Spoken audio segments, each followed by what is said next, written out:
والضحى والليل إذا سجى. No. صلي على النبي. Okay, itu contoh. والضاد من حافته إذ وليا للضراس من أيسر أو يمناها. Itu kita belajar bab articulation points.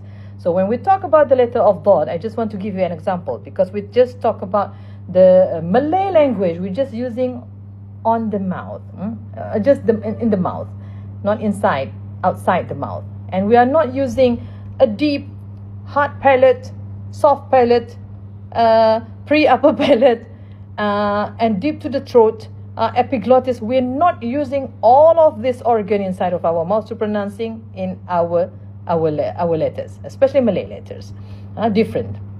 But I just want to tell you that Arabic letters we are using from the front of our mouth until inside. So that's why I just want to give you example. I want to give you an example about the letter of Dad. We know the letter of Dad and the articulation point of the letter of Dad.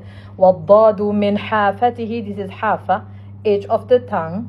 وَالضَّادُ مِنْ حَافَتِهِ إِذْ وَلِيَا لَضْرَاسَ مِنْ أَوْ يُمْنَهَا. It's like this. It will show us like this, but we couldn't see our tongue inside. It happened like this. This is one thing that we know. But when we go to the characteristic of Arabic letters, we must know there is one of the sifat or one of the characters named al-istitola. Not al-istitola, al-istitola. Or al-istitola. No, al-istitola, not al-istitola. No. Okay, right pronunciation. So what happened when al-istitola has happened?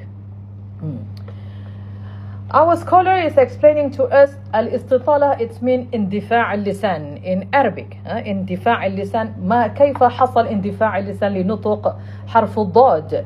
لنطق الحرف الضاد طبعا من مؤخرة الفم. فلما نقول من مؤخرة الفم يعني معناتها في آخر جزء من داخل الفم. So when he said من مؤخرة الفم, inside and from the back. We push our tongue to the front. اندفاع, ندفع اللسان إلى الأمام. Jadi kita tolak lidah tu daripada belakang sini ni, kita tolak lidah tu إلى وين, إلى أين. ندفع اللسان من مؤخرة الفم ومن طرف اللسان يتلامس إلى بني أصول الثنايا العليا. الأصول الثنايا العليا. Ni belakang pangkai gigi atas ni. Behind upper incisors. So what happened to our tongue and how it's pronouncing and how it's producing the sound? It will be like that. Look at here. Tak boleh tunjuk pula. Dia sticky.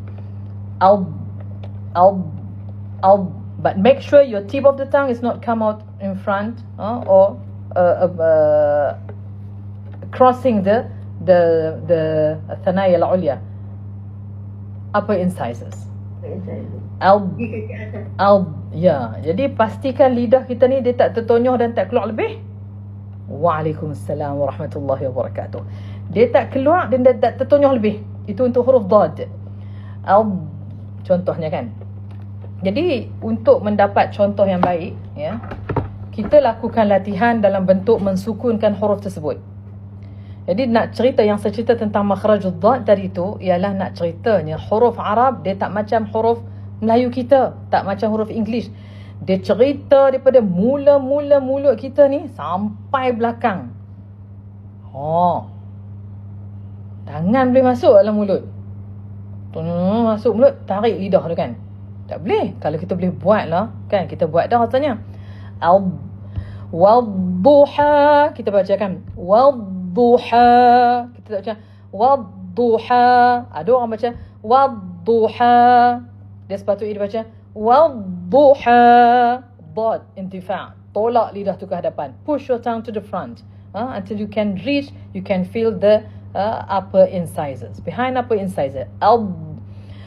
والضحى والليل إذا سجى. سجى. No. ما ودع. Oh, some people they're pronouncing dal with the hams, with the sound of mahmusa, whispering. ما ودعك ربك وما قلى. Oh, no. Qa. No. Qa. This is different. And the letter qaf, no more rounded to your mouth. Don't pronouncing qa, but it is qa. You have to open your jaw.